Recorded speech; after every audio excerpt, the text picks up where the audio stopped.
Welcome back भाई लोग to another episode of dribble and dialogue. आज हमारे साथ यथार्थ नहीं है, बट हम स्टिल ट्राई कर रहे हैं कि हम रेगुलर कंटेंट पोस्ट करते रहे and playoffs is gonna start soon. Soon तो क्या, बस ऑलमोस्ट हो ही गया है। तो उसकी बात तो हम करेंगे ही करेंगे। और एक पीस ऑफ इंफॉर्मेशन कि हम लाइव भी जाएंगे प्लेऑफ के गेम्स में। We'll keep you posted. But जो biggest topic of the week है, Luka's emotional return to the city of Dallas. Ashish से मैं स्टार्ट करूंगा क्योंकि आशीष भाई crazy Mavs fan, crazy Luka fan. Ashish कैसा लगा? मैं तो बताऊं तो अगर मैंने वो गेम देखा, आई हैड गूज बम्स भाई, literally I had tears in my eyes. तो यहाँ बैठे फील हो रहा है, तो आई वांट टू नो तेरी कैसा व्यूज है उस पे। यार जो उसका जो ट्रिब्यूट वीडियो था और वो जो पूरा मोमेंट क्रिएट किया था वो का खुद इमोशनल हो गया था। तो ऑब्वियसली एज अ फैन और मैवरिक्स ऑर्गेनाइजेशन का फैन था मैं पिछले 2-3 साल से, जब से कायरी आया था and very high hopes I had with the team. तो ऑब्वियसली बहुत बुरा लगा। बट अगेन वही हुआ जो पता था कि जो होना है उसके आगे था। मतलब मुझे पता था कि यहाँ पे ऑलमोस्ट सबको ही पता था कि लूका फटने वाला है। जितना बड़ा रिवेंज वो लेके खेलता है, आई डोंट थिंक इस टाइम पे कोई और खेलता है एनबीए में। तो इट वाज एक्सपेक्टेड कि वो 40-45 पॉइंट्स मारेगा। और जो पूरे सुकून की बात ये थी कि जैसे ही लेकर्स की बेंच का इंट्रोडक्शन हुआ, लूका को चीयर पिलाई, इसके बाद फायर निको के चांट चालू हो गए थे। मतलब वो चाहिए था भाई उस दिन, वो बिल्कुल चाहिए था कि फायर निको बिल्कुल चाहिए। दूसरी चीज़ ये है यार कि मेरे को लगता है कि गेम एज इन और कोई ऑर्गेनाइजेशन ने उसको स्टैंडिंग ओवेशन मिल गया 45 पॉइंट्स के बाद। तो it was a good closure मेरे हिसाब से। ठीक है, अब जो हो गया वो हो गया, you can not change things. But coming in your old arena, giving 45 to the team, अच्छे से मिलना सबसे, ठीक है, चीज़ें खत्म हो चुकी है। Now I think Luka can think ahead of it. Nico मेरे को लगता है कि शायद रह नहीं रह पता क्या। आई डोंट थिंक कि निको के बारे में कोई बात भी करता होगा क्या, मतलब कोई सीरियसली भी लेता उस इंसान को। Even I think mark Cuban ने भी एक पॉडकास्ट में सीधा बोला था कि आई मुझे खुद को समझ में नहीं आ रहा है कि डिसीजन क्यों लिया गया। मतलब आई am not against decision, but मुझे समझ में नहीं आ रहा है कि क्यों लिया गया। तो उस मतलब मार्क क्यूबन कह रहा है कि भाई क्या ही कर दिया इन लोगों ने। तो ट्रेड में बात अपन ने पहले कर ली है, अब ये लुका ने आगे इनको तोड़ फोड़ दिया है। पता लग गया है कि बिना लुका के कुछ नहीं कर सकते भाई। ऑफेंस ही नहीं है वैसा, तुम देखो मतलब कायरी होता तो फिर भी मुझे लगता है कि चलो ऑफेंस क्रिएट हो जाएगा। देख लिया एंथनी डेविस 12 इतने इंपॉर्टेंट मैच में 12-13 पॉइंट, क्या सर 20 के अंदर पॉइंट थे उसके, 20 के ऊपर भी पॉइंट नहीं मारा। के थॉमसन ने 1 में से 7 मारा, ऐसा कुछ कर दिया। तो या तो वो लोग चाह रहे थे कि लुका 45 मार दे, हम इजीली हार जाए। मतलब या तो ये हुआ होगा कि या फिर भाई पूरी टीम खत्म है, या तो फिर ये दो चीजें ही हो सकती है, वो और कुछ नहीं हो सकता उसमें। Conspiracy at its peak. Ashish का क्लोजिंग स्टेटमेंट ये है कि वो चाह रहे थे कि लूका 45 मार दे और चाटा मार के मुंह पे चला जाए कि देखो तुमने क्या किया है। वो ज्यादा सही है ना, पर मतलब निको के साथ कि मतलब ठीक है भाई, हम क्यों जीते कि अब तूने इतने अच्छे प्लेयर को, और इमोशनली कनेक्टेड प्लेयर्स, ऐसा नहीं था कि यार वो लोग को पता था कि ट्रेड होने वाली है। सबके लिए ये सडन चीज थी। तो आई थिंक वो भी ऑनर ही करना चाह रहे होंगे कि नहीं यार, we want Luka to feel good. हम आज भी अगर लुका को हरा देंगे तो क्या फर्क, मतलब हरा तो नहीं पाएंगे। हाँ ठीक है, ठीक। विवेक, आशीष तो थोड़ा सा इमोशनल राइड पे चला जाता है, but Vivek, sentiments aside, how did you feel about the match, about Luka coming back to Dallas? भाई बट सेंटिमेंट्स बनते हैं थोड़े। लूका रो दिया, हम तो क्या है, हम तो मतलब imagine Luka join Dallas as an 18-year-old kid. 7 साल बाद यहाँ पे रहने के बाद ही was booted out in simple language.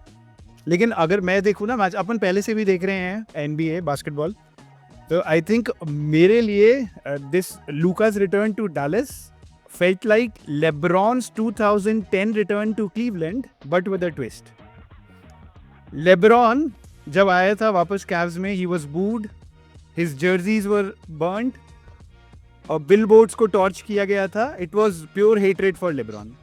Luka, when he came back to Dallas, he was cheered, chants against the management were seen, and it was all love for Luka.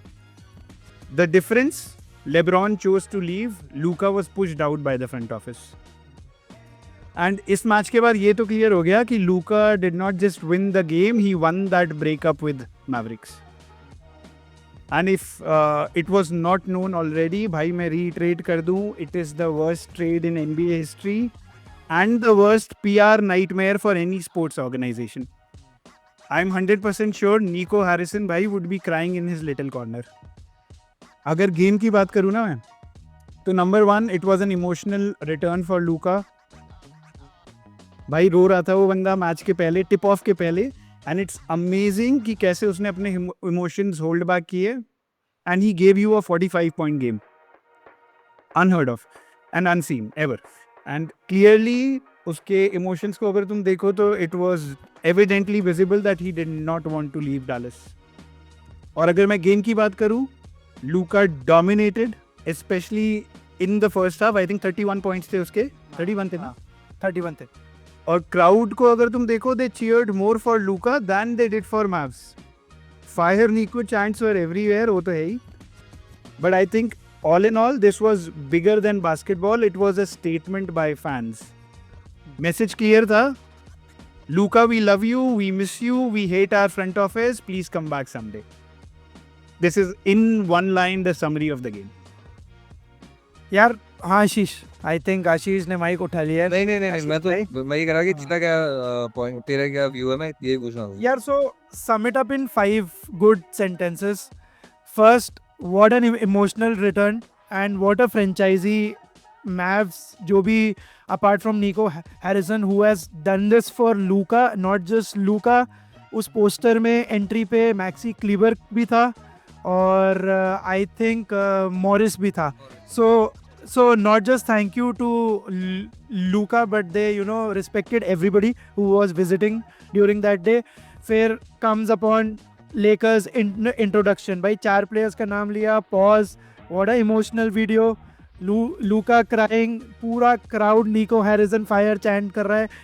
भाई superb as a fan, superb as a fan of a game. I'm not just saying for Mavericks के लिए, but भाई NBA basketball lovers के लिए भी it was a sight to watch. Usually काफ़ी rare moments ये farewells पे देखने के लिए मिलते हैं, like Tim Duncan farewell, कोबी फेयरवेल, ऐसे मिलते हैं. ट्रेड ऑफ ऐसे वीडियोस नहीं बनते भाई. So amazingly done by Mavs. Third, Luka का best game in Lakers uniform at Mavs. इससे पहले वो 3 से स्ट्रगल कर रहा था first half. 6 out of 8 from 3 pointer, 31 points. Vivek ने बोला पता ही था डोमिनेट करेगा, but dominated in such this fashion. भाई कमाल. He stamped upon his legacy की भाई I was here to take you home but you थ्रोड me out and now I'm gonna do it with Lakers. Dominate है ना. 4th point, विवेक ने बोला ही, unseen off, कभी भी ऐसा नहीं दिखेगा. As a fan, I enjoyed it to the core. I had tear in my eyes. मज़ा आ गया भाई. 5th, Rob Pelinka was in the studio, watched his new asset destroy Nico Harrison's old asset. मज़ा आ गया भाई. भाई एक point यार, एक चीज पूछ सकती है कि इसके अमेरिकन डेल्टा सेंटर नाम है, इसका क्या नाम है इनके रंगा का? American airline center. हाँ, अमेरिकन एयरलाइन सेंटर. तो लूका का season high American airline center में है, लेकिन as a Lakers uniform, not as a Mavs uniform. Season high है भाई साल का 45. सीजन आई है भाई. आई थिंक हिस्ट्री में एनबीए की पहली बार हो रहा होगा कि कोई player has scored 40 and above for a team and against that very team in that very season. पहली बार हो रहा होगा. आई थिंक, मेरे को नहीं लगता कभी हुआ होगा, क्योंकि usually you don't trade a player who is scoring 40 for your team. The player exactly, trade a player जो 40 मार रहा है. हाँ. और आई थिंक लूका का ये 3rd 40+ गेम है. इसके ऊपर सिर्फ एसजीए और जोकर हैं. आई don't no, I still can't believe क्यों ट्रेड किया है इसको. और एक और चीज, तूने मैव्स को अच्छा डिफेंड करने की कोशिश किया शिवम, प्यार से घुसा दिया बीच में.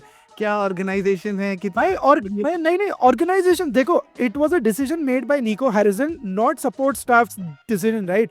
ये उनका डिसीजन था, मार्क क्यूबन का था कि गिव अ फेयरवेल और give a respective things to जो भी अपन लूका के लिए कर सकते हैं.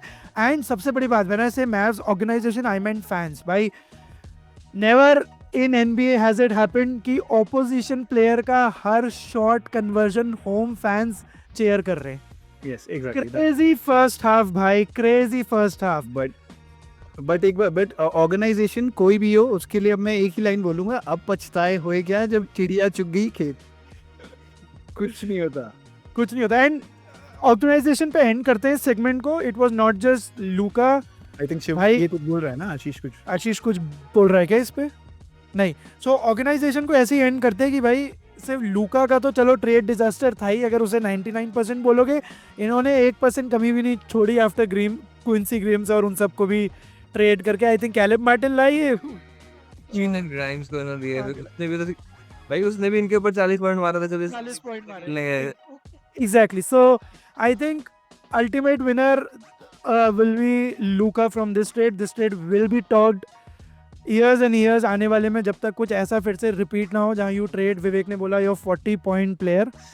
तो भाई लोग, I think Luka's emotional return is over. जैसे आशीष ने बोला, it's a happy breakup now. Luka is over it and he is eyeing the championship with Lakers LeBron के साथ. तो इसी के साथ भाई आई थिंक नेक्स्ट जो टॉपिक है ना, it's a shocker for me. It is उसकी सीलिंग लूका ट्रेड की जैसी नहीं है, but it's still a shocker. भाई नगेट्स ने कोच फायर कर दिया. The only coach who मतलब got them a ring in their history. Bhai, he was supposed to complete 10 years in June or July this year. Exactly. Nuggets को कहाँ से कहाँ ले आया वो, और उसको फायर ही कर दिया. एंड करना ही था तो why not give a new person time. जो आएगा, असिस्टेंट आए, कोई भी आए. नगेट्स कोई ऐसा तो है नहीं प्लेन में. They are in bloody playoff with a healthy squad. आप उस समय एक्सपेक्ट कर रहे हो कि कोई भी न्यू मैनेजर या कोई भी assistant manager who has been playing with the same squad आके वंडर्स क्रिएट कर दे against now so much effective OKC and Lakers में लूका एंड लेब्रॉन एंड वॉरियर्स. सब सारी टीम्स वेस्ट में जो लास्ट ईयर डेड थी वो सब रिजुविनेट हो गई हैं. Warriors, Clippers, Lakers. इस समय यार I don't think this decision make sense. Vivek तुझसे स्टार्ट कर रहा हूँ, डिटेल्स प्लीज. यार भाई देख, I think it's the easiest decision to make for any organization. जब कुछ वर्क ना कर रहा हो, जब थोड़ा नीचे जा रहा हो, तो fire the coach. But alongside, they also fired their GM, which is a little bit tricky. तो मतलब मुझे लगता है कि Mike Malone and Callum Booth की firing may be led by Joker. Nobody is safe in this player empowerment era. मतलब it could be a panic move to save Joker's trust in the ownership. तो मेरे को 2-3 theories लगती हैं क्यों हुआ ये, ठीक है. Number 1, obvious reason, there is a collapse in performance and chemistry in Nuggets. तुम्हारे पास जोकर है who is averaging 30 points, triple double all season, but somehow that is not enough for them to win games. Jamal Murray is injured, playoff status is in doubt. No, he is back. आज आ गया. Yeah, he is back. आज आ गया. He just came back from injury.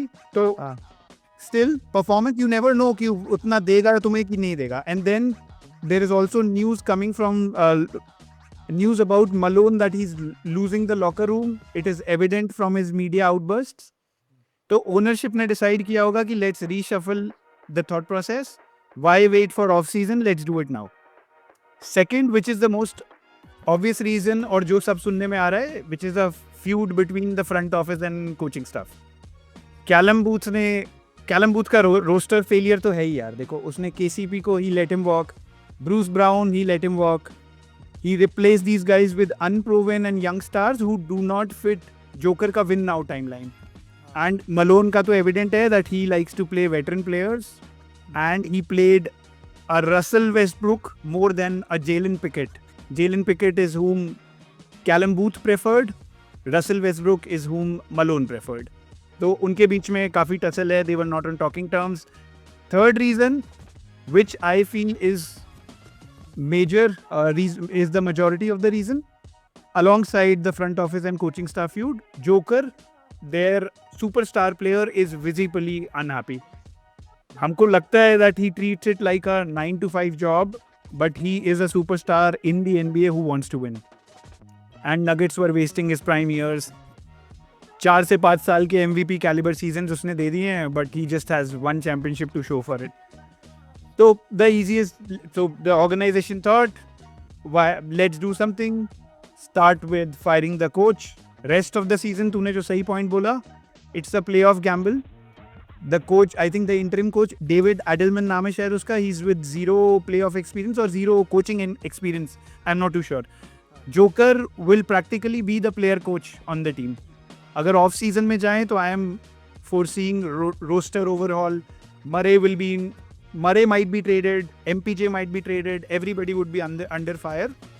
Worst case,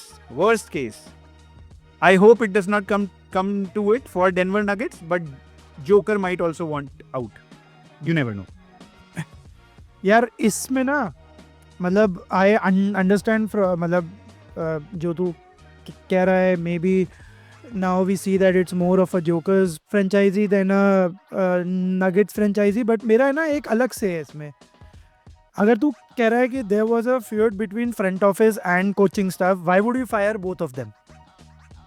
Clean है up ना? the mess. Clean up the mess.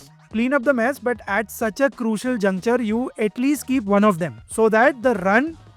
नहीं मतलब मेरा कहने का मतलब ये है, ऐसा नहीं है कि they are doing extremely bad with the injuries to Aaron Gordon और Murray and no proper bench strength. They are still just 2 wins behind number 2 in the West. It's not like कि बहुत पीछे हैं. I can understand the frustration that Joker के इस magical numbers पे भी it's hard for them to get the numbers, to get the wins. या फिर इसको ऐसे पुट कर लो कि बिना जोकर वो शायद 12th या 13th फिनिश कर रहे होते. I can put it in a better way, but I think ये है. But still I am saying अगर ये डिसीजन लेना था, you have to give a new person coming in some time. या फिर आपने जोकर से डील ही कट कर ली है कि you know you are out और this season we are not. अब यहाँ तक पहुँच के थर्ड पे आके वी आर सेइंग दैट हम एक गैम्बल ले रहे हैं. We fire the GM, we fire the coach, we'll get you a better coach in the summer, we'll do a squad overall, but you stay here. और इस season को let's say luck पे छोड़ देते हैं. जीते जीते फर्स्ट राउंड एग्जिट हो रहा है, well and good. Take a 6 month rest, come back with good positivity. अगर दैट इज द केस तो I don't think it's a good decision. यार फायर करना था तो माइक मलोन या कैलम बूथ को एक में से फायर करते, give this team a run in the playoff and then decide the cut with Joker. पहले आशीष बोलते, फिर मैं तेरे इस बात पे रिप्लाई करूंगा, ठीक है? हाँ. यार दोनों के पॉइंट्स ना काफी जगह वैलिड था, लेकिन जैसे हाँ विवेक जैसा चीज पॉइंट आउट करी कि अगर दोनों के बीच में फ्यूड था तो I don't see a point कि दोनों को निकालना चाहिए था. हाँ. But what I can understand या what I can see is that कि this is the starting of you know the dismantling of Nuggets team. क्योंकि इस सीजन के स्टार्टिंग में माइकल पोर्टर जूनियर ने बोला था कि if the entire season doesn't end on a good note, for example अगर ये फर्स्ट राउंड एग्जिट हो जाते हैं, सेकंड राउंड एग्जिट हो जाते हैं, तो देयर इज अ चांस कि ये कोर पूरा डिसमेंटल हो जाएगा. बिकॉज इनको बहुत टाइम मिल गया कार्पेंटर के साथ खेल रहे 2020-21 से. तो आई थिंक दे 19-20 से in fact they are into playoffs and ये 2-3 प्लेयर तो थे ही थे. दूसरी चीज में ये आ जाती है कि यार obviously the performance of nuggets in playoffs, तो सिर्फ मुझे 2 सीजन याद है जब इन्होंने बहुत एक्स्ट्रा ऑर्डिनरी परफॉर्म किया था. फर्स्ट वन 2020 बबल प्लेऑफ्स जहाँ पर इन्होंने 3-1 के 2 कमबैक्स मारे थे और ये लेकर्स से कॉन्फ्रेंस फाइनल्स में हारे थे. और दूसरा ऑब्वियसली इनकी चैंपियनशिप जो रन था. उसके अलावा इन्होंने प्लेऑफ में इतना कोई धमाल नहीं मचाया पिछले 5-6 सालों में. मतलब अगर तुम देखोगे तो फर्स्ट राउंड एक्सिट था पहले, फिर एक बार सेकंड राउंड एक्सिट था, लास्ट ईयर भी सेकंड राउंड एक्सिट हो गया था टिम्बरवुल्व्स के साथ. तो ओवरऑल सिनेरियो रखते हुए एट द सेम टाइम जो लॉकर रूम का एनवायरनमेंट है, because of the media buzz that we are recently seeing from Mike Malone की ही सेइंग कि players are not watching films. Yeah, I am just a coach and sometimes I'm very brutally honest coach. तो I think it is all about locker room का environment जो कि शायद तक नहीं इतना अच्छा है. And that is why they have taken this step कि माइक मलोन को हटाना चाहिए. Again coming from a card जब अपन देख रहे हैं काफ़ी recent ये कि जितनी भी छोटी मोटी परफॉर्मेंस वीक्स होते हैं यहाँ पे परफॉर्मेंस डिप होती है, तो काफ़ी टाइम से कोचेस को ही अपन लोग निकाल रहे हैं. मॉन्टी विलियम्स फॉर सन्स जो उनको लेके गया था उनको निकाल दिया, ग्रिजलीज का उनको कोच को निकाला है.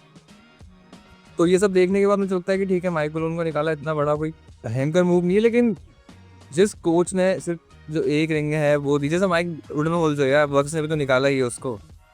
तो ये जो ट्रेंड चल गया है ना कि टीम अच्छा परफॉर्म नहीं कर रही है, लॉकर रूम का एनवायरनमेंट खराब है, तो उसका मतलब ये कि कोच संभाल नहीं पा रहा है टीम को, इनको निकाल दो तुम यार. और अगेन शिवम का जो पॉइंट है कि यार टाइम बहुत गलत था निकालने का. ऐसे 5-6 मैच बचे हैं प्ले ऑफ्स के लिए, तुम क्यों ये रिस्क लोगे? अगर तुमको पूरी टीम चेंज करनी है ऑफ सीजन तो ठीक है, एक बार खेल जब दो. कुछ बड़ी चीज़ हुई होगी वो, मुझे लगता है अंदर कुछ ना कुछ ऑब्वियसली कुछ कॉन्फ्लिक्ट ऑफ इंटरेस्ट हुआ होगा, या फिर कुछ बड़ी बात हुई होगी तब निकाला होगा. अदरवाइज और कोई रीज़न बनता नहीं है वरना इस टाइम पे निकालने का इतने सही कोच को. और वो कोच लास्ट और वो कोच जो कि योकिच को अच्छे से समझता है. और मुझे नहीं लगता योकिच और मलोन के बीच में कुछ प्रॉब्लम है. मुझे तो हमेशा वो काफ़ी फ्रेंडली और काफ़ी फैमिली फादर फिगर.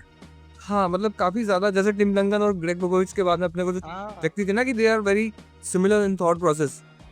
तो मुझे मतलब वो है इन दोनों के बीच में तो chemistry, but I don't no यार, अपन यहाँ से देख के क्या ही बोलेंगे। चलो ठीक है, वे तो कुछ कंटिन्यू करना चाहूँगा। कुछ पॉइंट्स, एक आशीष ने भी एक अच्छा पॉइंट बोला, मतलब दैट्स अ नैरेटिव, मुझे लगता है। मैं बताता हूँ क्यों। आशीष ने भी बोला कि नगेट्स का playoff run outside of their championship इतना कुछ खास नहीं रहा है, बट अगर तुम देखोगे ना 2020 से Nuggets has always lost, be it in the first round, second round, western conference finals, they have always lost against the team who went on to win the championship, minus last year का Timberwolves. मैं ऐसे ही सोच रहा था, अभी I think कर लेंगे। Nuggets में अभी तक एक भी 51 टीम नहीं हराई थी, तो उसे पता। अरे वो छोड़, बट तू अगर देखेगा ना 50 टीम, मेरे को तो ओवररेटेड लगता है यार, ये 50 टीम वाला ओवररेटेड लगता है, बिकॉज प्लेऑफ में जाके you can go, dynamics change हो जाता है। बट अगर तू देखेगा, ये फैक्ट चेक कर लेंगे, मैं श्योर नहीं हूँ, बट 90% आई एम श्योर कि वो हमेशा इवेंचुअल चैंपियन से ही आ रहे हैं, माइनस लास्ट ईयर का Timberwolves, which was a matchup problem. But तुमने यार 21 में जब मिलवॉकी बक्स जीती थी, तो उससे कैसे आ रहे हो मैं? या फाइनलिस्ट जो वेस्टर्न कॉन्फ्रेंस में गया, कौन गया था वेस्टर्न कॉन्फ्रेंस में 21 में फाइनल? सन्स गया था उस फर्स्ट टाइम। सन्स गए थे, सन्स से ही आ रहे थे वो। जी नहीं, सन्स से नहीं आ रहा था वो। सन्स ने हराया था तुम्हारे क्लिपर्स को, पोस्ट पर आया था और इसे हो रहा था लेकिन उसको हराया था। मोर और लेस देख तू वॉरियर से हारे, लेकर से हारे, और किससे हारे? टिम्बरवुल्व्स। मतलब लास्ट ईयर है तो मुझे याद है टिम्बरवुल्व्स से ही हारे, और बाकी एक साल जीते और एक साल चलो उनसे हार गए, ठीक है, बट डिसेंट, ऐसा कोई खराब नहीं। चलो ठीक है, ये पॉइंट नहीं है। बट तूने एक और सेकंड पॉइंट ये भी बोला था, तुम दोनों ने ही बोला कि दोनों को क्यों फायर किया, एक को क्यों नहीं फायर किया। उसका मेरा थ्योरी बहुत सिंपल है, दैट इज वाई मैं कह रहा हूँ it is led by Joker, ठीक है, it is led by Joker. He appears to be a very nice person, which he would be, I am not doubting it, I don't know him, but और अपी उसका आता भी है, but eventually bottom of his heart he wants to get more championships. And अगर तुम Nuggets को देखो, they have failed Joker as a, तो nuggets have failed Joker and they are wasting his prime years, and everybody, all three forces are to be blamed. Number one is their owner who is reluctant to pay luxury tax. लोग joker के 4 से 5 MVP calibre seasons हो गए हैं और उसकी एक ही चैंपियनशिप है, and he does not have a single all star to play with, he does not have a single all NBA defensive player to play with, while other teams have multiple such players. Second, front office, Callum Booth is to be blamed. The bench of Nuggets is far inferior to any NBA team. I think it's the worst bench in NBA. DeAndre Jordan at this age in 2025 is the backup center to Nikola Jokic. Socho. Russell Westbrook has his highs and lows. He has lows more than highs. He's unreliable in clutch, and he's a leader who's leading the bench. और bad office decisions देखो, premature contracts जो उन्होंने दिए, $200 million plus deal to Murray, he is a good player, but he does he deserve that much, I don't know. MPJ का contract, Zeke Nnaji का contract 4 साल का 32 या 36 मिलियन वाला, why give such money that blocks you और stops you from, let's say, keeping your score intact? You had to let Bruce Brown walk, you had to let KCP walk. सोचो ये सब decisions. Third, coach. I know he has been the coach since 10 years for Nuggets. यही को I think joker का सिर्फ single coach ही रहा है. I think he is the only coach Joker has played with. But Mike Malone भी अगर तुम देखो ना, he's kind of a stubborn coach. He's not easy to play under. मुझे ऐसा लगता है, because he's stubborn. He has a tendency to throw his players under the bus.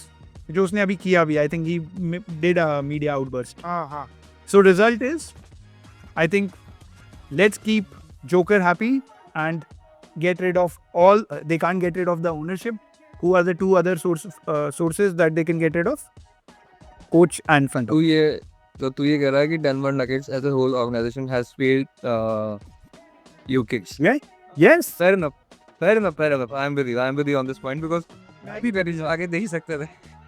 भाई 5 साल नहीं, क्या हो सकता है? caliber seasons, one championship without any playoff, without any superstar to partner with.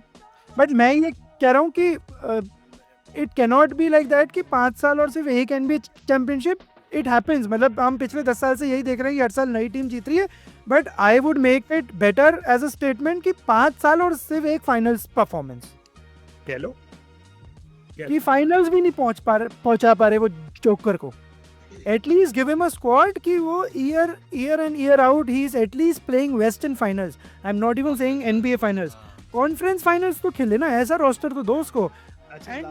And I have one important thing to say कि मरे को ना प्लेऑफ मरे बना के ओवर हाइप कर दिया है बहुत ज़्यादा. I know before championship winning season I think 1920 bubble वाले में ही वॉज आउटस्टैंडिंग. फिर उसे ACL हुआ था. Everybody thought he would not return like as a player he was, जो उसका सीलिंग था. But he still return and he played really well. But उसकी कंटिन्यूस इंजरीज हैं रेगुलर सीजन में. He has not been fit. And ये बहुत ही अजीब सा सब स्टैंडर्ड सेट कर दिया है NBA ने कि he is a play of मरे. You cannot be a playoff Murray until and unless you've had a decent form of games, decent run of games in regular season. He's not worth $200 million plus. और अगर मेरे को लगता है और अगर वो प्लेऑफ मरे हैं तो I think this season is the best time. मतलब Correct. इससे अच्छा मौका उसको अब कभी नहीं मिल सकता है. कभी नहीं मिलेगा. एक भी क्रेज ही मुझे लगता है कि इसके बाद हटाना ही, मतलब इसके बाद तो डिसमेंटल हो ही जाएगी टीम. है कितना टाइम लेंगे. एडम गॉर्डन हो गया, MPJ हो गया, किसी को या तो स्टेप अप करना होगा इन सब में से, या फिर वी हैव टू सी जमाल मुरे का वही वाला फॉर्म जो सी आउट में देख रहा हूँ. एक क्वेश्चन पूछूं बिकॉज ये मेरे को अभी आया है. Because I think there are जैसे ही ऐसा कुछ होता है तो मीडिया में बातें चालू हो जाती हैं कि hey what next for Joker. Question, do you see Joker ending up in Lakers? नहीं यार, नहीं यार. नहीं है दू एक सिनेरियो इसमें हो जाएगा. हाँ. जोक है. हाँ, सीरियसली मत लेना. हाँ. और ले भी लो तो ठीक है, वो भी यही डलेगा, यही डलेगा. देखो सिनेरियो देखो. They've also fired their GM. What if Nico Harrison becomes GM of Nuggets and trades Joker to Lakers for, let's say, Alex Len? Given his please यार, प्लीज. चल यार भाई, चल ठीक है. आई थिंक ये सेगमेंट्स तो अलग से डालूंगा मैं ब्लूपर्स में. I think I am gonna make a bloopers reel. दोस्तों, ये विवेक बहुत हाई है ऑन. ठीक है. आई थिंक अपन ने ना अभी तक जो content we have given to dribble and dialogue, उसमें सीजन एंड होने को आया है. And it's one of the most talked about DPOY of the year. Obviously Evan Mobley is running charts around it, but Warriors भाई अब number 1. हाँ, अब Dyson Daniel है. But when we discussed this, I think we were all convinced कि Evan Mobley can win it, but Dyson Daniels is a good shout there. But भाई, मतलब I have spoken this a lot. Draymond Green भाई, मैं उसके सिर्फ numbers की बात नहीं कर रहा, बिकॉज नंबर्स तो तू और आशीष बताओगे that why he can be considered for Draymond Green. भाई मैं सिर्फ और सिर्फ मेंटालिटी की बात कर रहा हूँ भाई. जो एक फैक्टर है ना, which is not measured in stats but you can only see when you are following a game, be it any sport, is this winning mentality on the court. भाई उस बंदे में कूट के है. आई थिंक आफ्टर भी नहीं बोलूँगा LeBron James, I am just saying कि the hardest worker in his mind is Draymond Green in NBA. भाई जान दे देता है टीम के लिए. He makes sure the opposition player is going through a hell when he is playing against GSW. उसका effort on the pitch is never spoken about इतना ज़्यादा, because we have seen multiple stars in GSW throughout last 10 years, Clay, Curry, KD and now Jimmy. But by Draymond Green will be the hero who's forgotten. तो विवेक, why DPOY? भाई आशीष तू start करेगा, because मेरा आशीष. मैं बिल्कुल कर दूंगा भाई. मेरा बहुत अलग व्यू है इस चीज के ऊपर. ज़्यादा Draymond Green is the reason I don't like Golden State Warriors. Just as simple as that. मैंने उसके जैसा डर्टी प्लेयर मेरे पिछले 10 सालों में ही देखा है. मैंने इनफैक्ट जो ज़्यादा बचूलिया वाली जो वो ब्रो.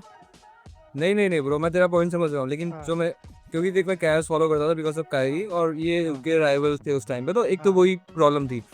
दूसरी चीज कवाई लेनर्ड की इंजरी ज्यादा बुझने वाली।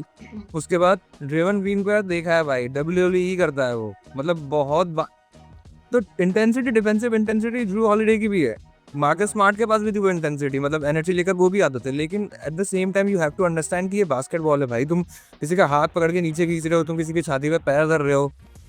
तो जब तुमने ये सारे काम कर दिया तो मेरी नज़र में तुम तो नहीं हो डिफेंसिव प्लेयर, भले ही तुम तुम्हारे स्टैट्स बहुत क्रेजी हो, भले ही तुम्हारी एनर्जी बहुत क्रेजी, तुम्हारी बिल बहुत क्रेजी हो, लेकिन मेरे लिए तुम अगर डर्टी प्लेयर हो तो दैट इज इट। मुझे तुम्हारे defensive player of the year के ऊपर जीरो बात करनी है, जीरो। मुझे बिल्कुल पसंद नहीं है अभी, छाती पे पता रख रहा है, किसी के दंश पे मार रहा है, कुछ भी कर रहा है, वही नहीं पसंद है। चलो भाई, आशीष तो बहुत नाराजगी है आशीष की ड्रेमॉन्ड ग्रीन से, गलत ही टॉपिक पिक कर लिया भाई आशीष के साथ। मुझे करी बहुत पसंद है, मुझे क्ले थॉमसन बहुत क्रेजी लगता है, मुझे कवाई लूनी पसंद है उनकी टीम में, मुझे कुमिंगा पसंद है, मुझे विगिंस पसंद है, बट ग्रीन भाई वाह, बट ठीक है, देखो विगिंस पसंद है। बताओ जो उनकी विनिंग चैंपियनशिप टीम थी 2022 वाली।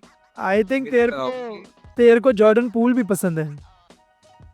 जॉर्डन पूल तो नहीं भाई, वो तो नहीं, वो तो सही मारा है। ना नहीं सही। लेकिन यार आइडिया इज कि तुम अगर डिफेंस कर रहे हो तो ना एक लेवल होगा जहाँ तक तुम डिफेंस कर सकते हो। ये क्या करता है कि ये उस बाउंड्री को क्रॉस करता था जहाँ पर तुम दूसरे प्लेयर के करियर को रिस्क पे डाल रहे हो यार।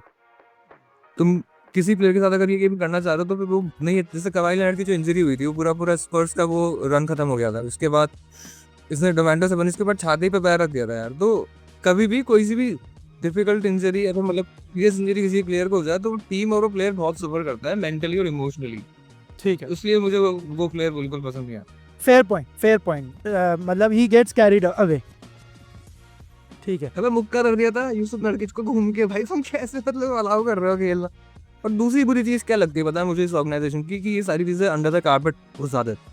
ड्रेमंड ग्रीन की जितनी भी बकचोदियाँ पहले हुई है, सॉरी फॉर द वर्ड, लेकिन ये सारी की सारी चीज़ें अंदर घुसा देते। केविन डुरांट के साथ जो पंगा हुआ था उसमें भी केविन डुरांट का भी कहना है, we don't need to pitch। मतलब उसका ये कहना था कि I don't mind him speaking me that way, लेकिन उसके ऊपर किसी ने बात ही नहीं करी। स्टीव केयर ने कुछ बोला ही नहीं है मेरे को, मतलब बस घुसा दी बात, चलो ठीक है हो गया जान दो ग्रीन को। तो भाई ये I think GSW is real Madrid of football and सब कुछ under the carpet. No, they हाँ जी, देख तो नहीं बोल तो ठीक है। Golden State is the cockroach of NBA. They always survive. विवेक क्या से है भाई डिपॉय पे? भाई इसका तो काफी बढ़िया था, but I don't hate Green, but he should not win DPOY this year for sure. Because अगर तुम देखो before Jimmy strayed to Warriors were 20th in defensive rating. Draymond Green was nowhere in the conversation to get the DPOY. Green के हुए हैं signature moments हैं, but DPOY is a full year award and it's not just who has been the hottest for the last 20-25 games. और biggest advantage जो Draymond Green के पास है ना over the other DPOY candidates, वो है कि he has his own podcast. He makes appearances on ESPN and he can create narratives. A media push और campaigns की वजह से DPOY नहीं मिलना चाहिए. Since Wemby went down, it was a two-man race between Mobley and Jaren Jackson Jr. उसके बाद there were two additions down the stretch. One was Dyson Daniels, the other was Lou Dort. हाँ, Lou Dort। मेरा pick would be Evan Mobley. Evan Mobley की अगर मैं तारीफ करूं तो भाई he can guard 1 through 5. हाँ, He can disrupt shots. He anchors the Cavs defense, which has always been in the, I think, within top 10 रहा है. And he is a versatile modern NBA big. He has a good foot speed, rim protection भी करता है, blocks भी मारता है, shots भी alter करता है. He can guard in the paint. He can switch to guards. और अगर इम्पैक्ट स्टैट्स की बात करूँ ना, तो अगर जब मोबली खेलता है कैव्स के लिए तो Cavs is a top 6 defense. When he sits Cavs go back to 25th. That's crazy. ये ब्रो, ये इसको इम्पैक्ट क्या था ना यार. Yes, no podcast, no hype, just defense. That is Evan Mobley. अगर मैं जे की बात करूँ, he is an elite rim protector, but अभी उसका डाउनफॉल हुआ है, काफ़ी फाउल्स भी करता है. डाइसन डैनियल्स का अगर मैं बात करूँ, he could be the first guard in 30 plus years to average 3 plus steals per game. और लू डॉट का एक फैक्ट बताऊं मैं तुम्हें. Lou Dort, you can easily say he's been the best defender on the number 1 defense, and he has been a good defender. हम पिछले 2-3 साल से सुनते हुए आ रहे हैं. Opposition players हमेशा ये कहते हैं, who's the hardest person? It's Lou Dort. लूका ने भी कहा है. लूका. But he has no All NBA defensive team selection yet. It is very strange. Lou Dort has All NBA. Reason smaller franchise यार, और कुछ नहीं है. और अगर मैं इन शॉर्ट बोलूँ तो Evan Mobley consistent all year, no week spots, he carries the Cleveland defense. Draymond Green की अगर बात करूँ तो he has had a great late season surge, but he is not shown that all season through. It feels like a narrative driven push to me. Yeah. I think fair enough है. We can give D&D gives Depoy, and I think NBA should also give Depoy to Evan Mobley. Team impact, Cavs position. जब अपन MVP देते हैं best player in the best team को, तो why not give Depoy to the best team जो जिस पे उसका impact इतना crazy है. 6 to 25th, okay, and then 1 to 5 guard कर सकता है. Fair enough. I think this is the best asset a Depoy can have कि उसे छोटे गार्ड्स पे स्ट्रगल नहीं करना पड़ रहा. सो फेयर इनफ भाई लोग. आई थिंक आज का session we covered DPOY, Mike Malone and Nuggets condition and Luka's emotional return to Dallas.